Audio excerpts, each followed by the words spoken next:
Today, we're diving into a super fun and artistic effect, the Kaleidoscope filter.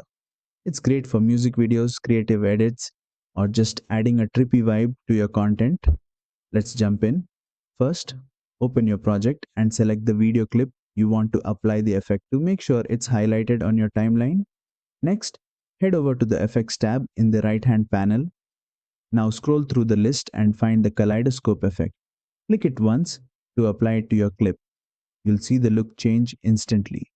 Want to customize it?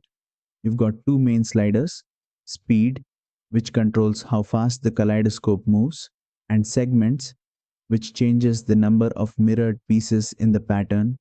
Play around with these until you get the perfect look. And that's it. You've just added the kaleidoscope effect in Clipchamp. It's quick, eye-catching, and adds a unique twist to your video. If you like this effect, make sure to like, share, and subscribe for more Clipchamp tutorials coming your way.